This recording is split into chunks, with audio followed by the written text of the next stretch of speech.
Alright, here is my review for Texas Chainsaw Massacre 2022 on Netflix. First off, the movie was okay. It wasn't good, it wasn't great, it wasn't bad, it was okay. And I've seen many people's reviews on it saying it was horrible. It wasn't that bad. First off, it it has these group of people going to the city of Harlow in Texas. Okay, it's a real city, but it's not portrayed like it is in this movie. Um, they go off into the city of Harlow. First off, they go and stop and get things that they need, and they go and find the city of Harlow, and then they have to, they're like, I think they're like innovators or like city people. I don't know.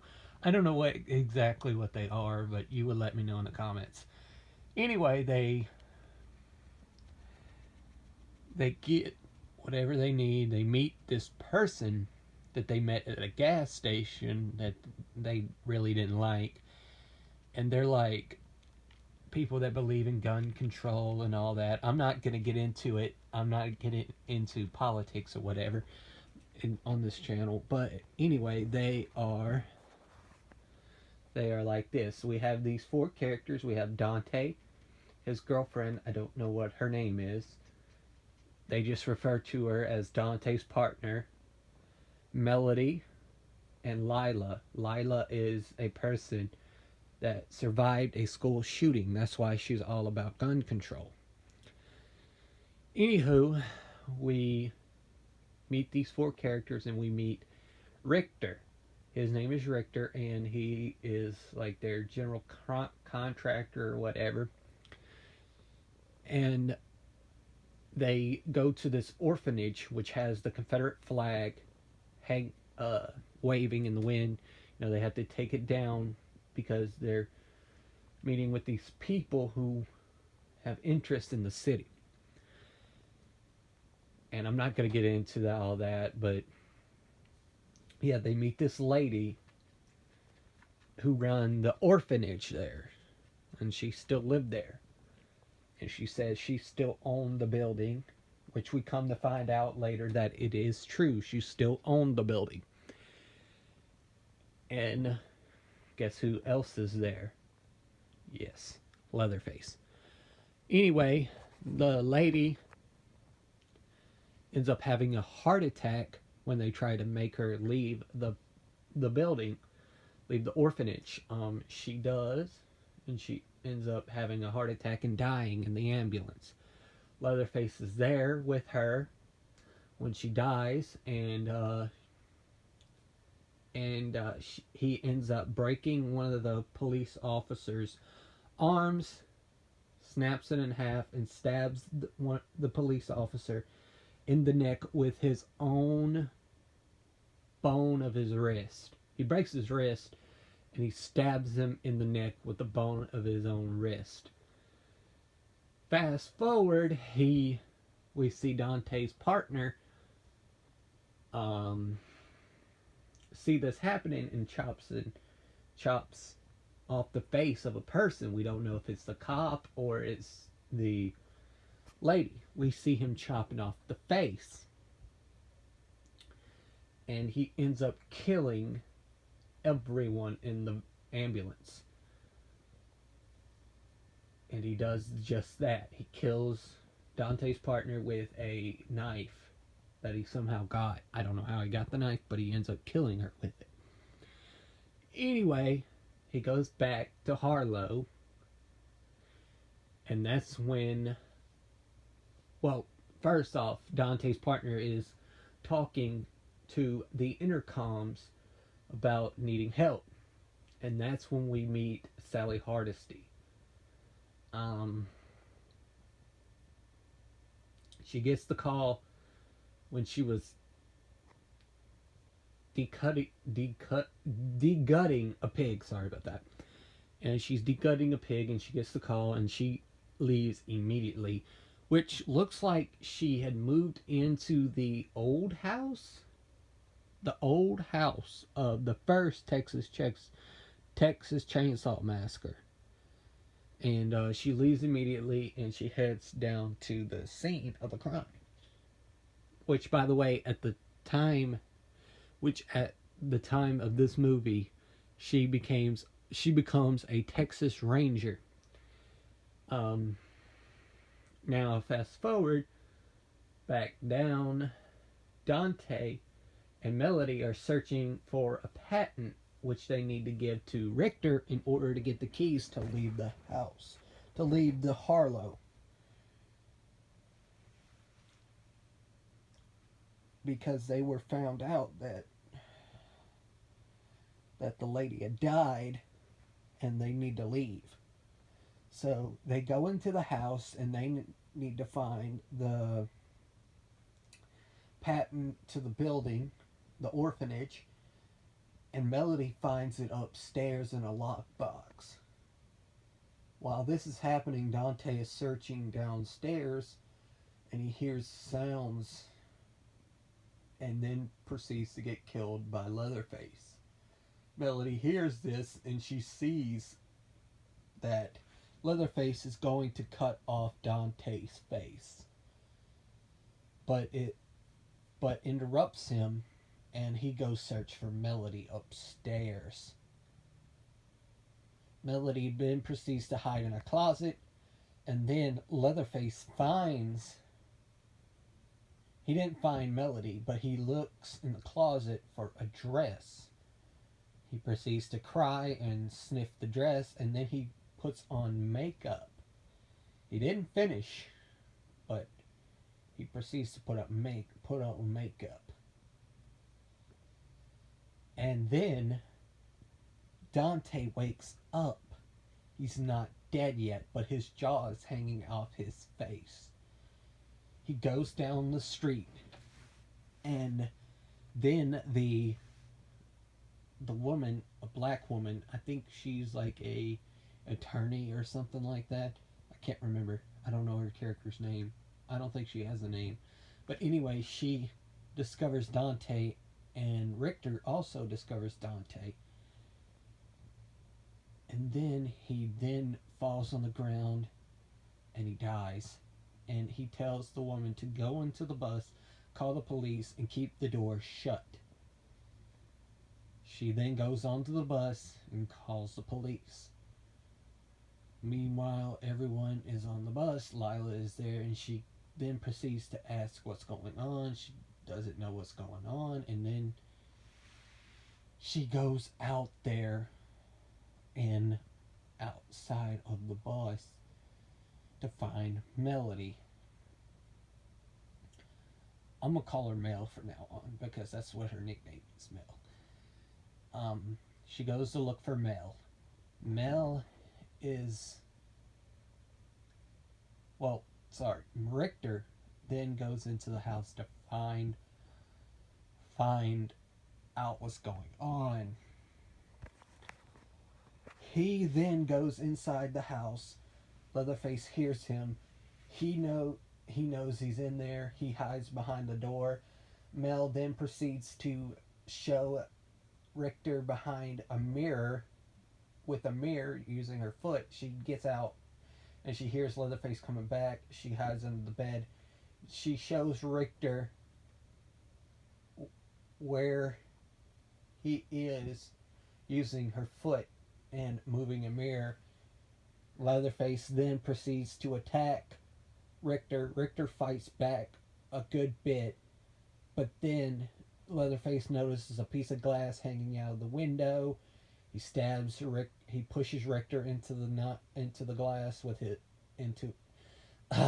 He pushes Richter into the glass, stabbing him in the neck, and then Richter pulls out the keys that he had from Dante and Mel, and then Leatherface proceeds to beat his head in.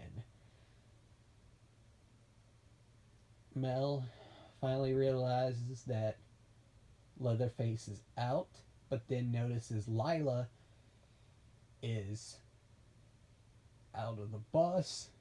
She's she tries to stay quiet, but Leatherface finds her. He throws something, some object, knocks her off the stairs and in through the floor. She has to crawl through the base or through the floor into a grate that's under the floor with all the pipes and stuff. Leatherface chases her with his chainsaw. He chases through the board. Mel is through the floor. He almost gets her. He chainsaws through a pipe, and the brown liquid, which we presume is probably shit, covers Mel, but she gets out through the grating, and she escapes through the grating and she manages to get on the bus. Now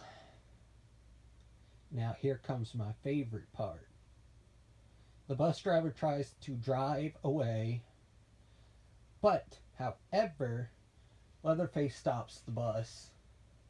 Somehow he stops the bus. And the bus driver went to go check out what was going on. And then on the bus, everyone's looking for him, and guess what comes on the bus? The bus driver's head. And then here comes Leatherface, and this was my favorite part.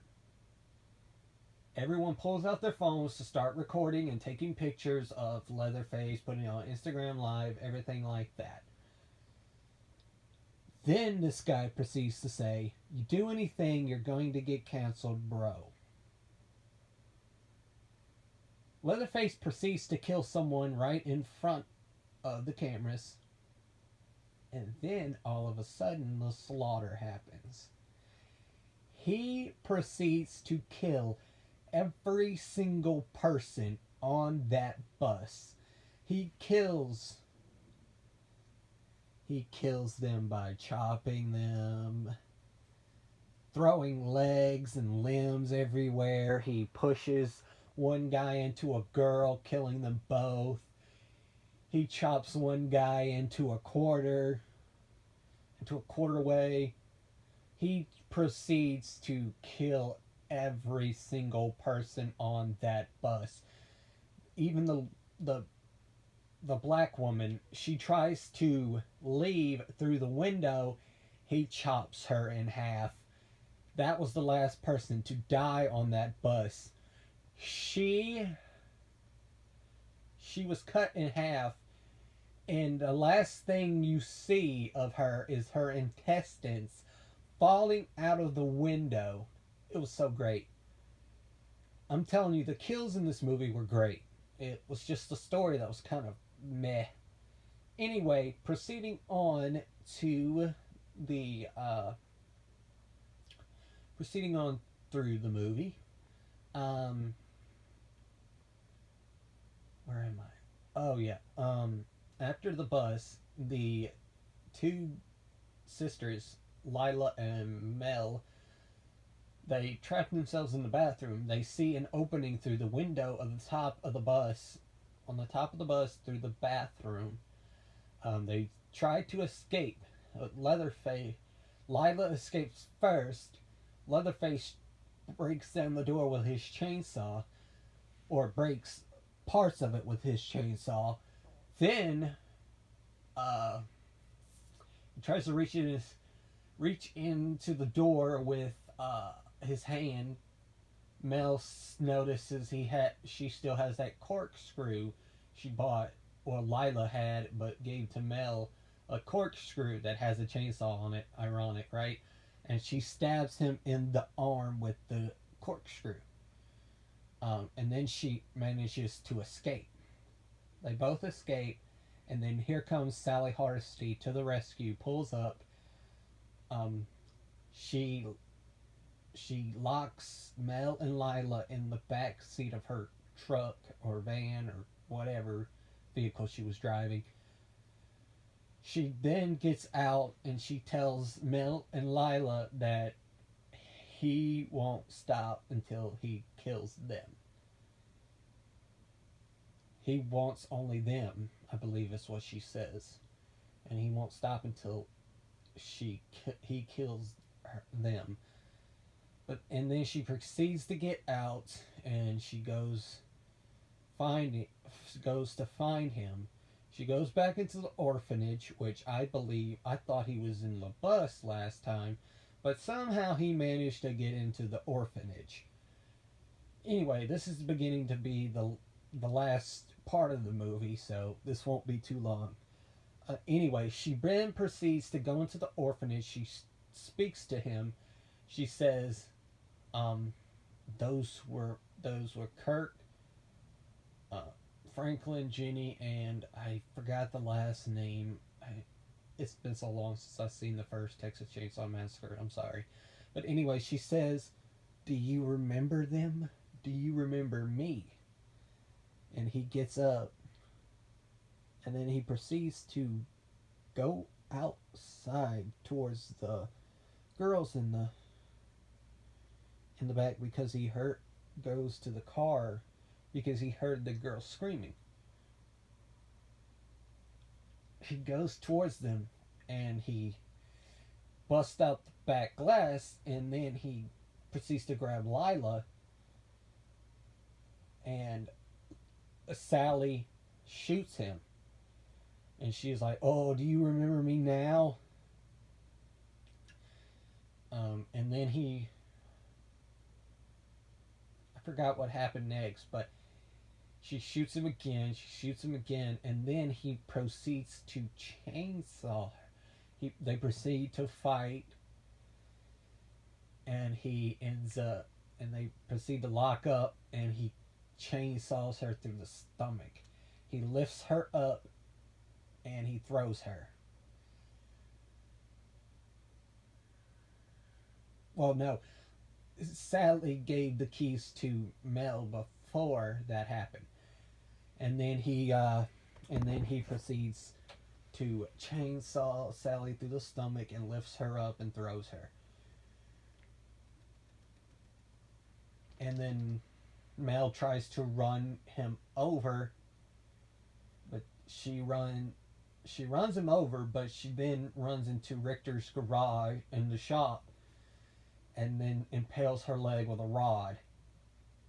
Lila gets out because Mel tells her to run, and she runs a little bit, and then Leatherface comes back towards Mel with his chainsaw ready to kill her, and then Lila comes back with a assault rifle or AK-47, whatever gun it is, but it's not loaded. And then she proceeds to run, and she almost dies before Sally shoots Leatherface. She didn't die. and then and then Sally gives up her gun to Lila, and she says, "Don't run. If you do run, he will continue to haunt you. He will be continuing to haunt," or something like, "If you run, he will be haunting you."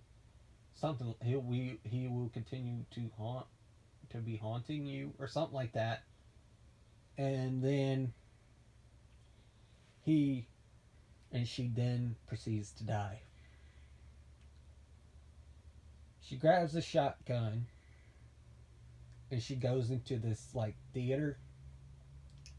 She looks for him, and then she hears the chainsaw rev up near this water puddle or this big ass water hole. And then Leatherface tackles her. They fight in the water for a little bit. She gets out of the water. And then Leatherface jumps up and grabs her again in the water.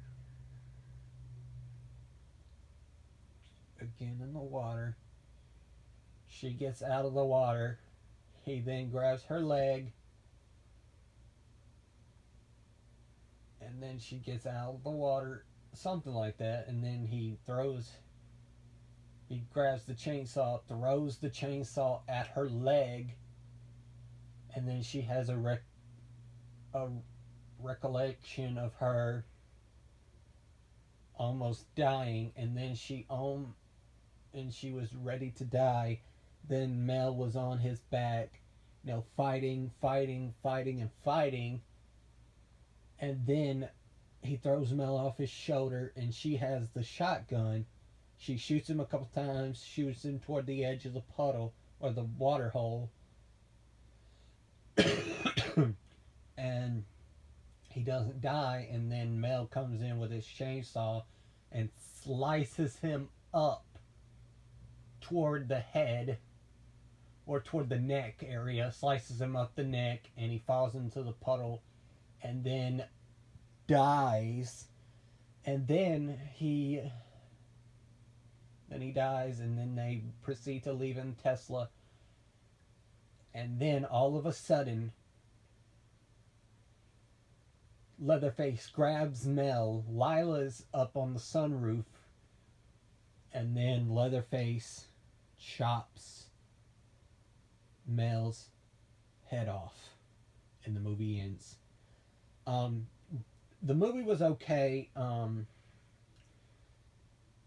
I don't know if you would consider it good or bad or great or whatever. Let me know in the comments what you guys think of the movie.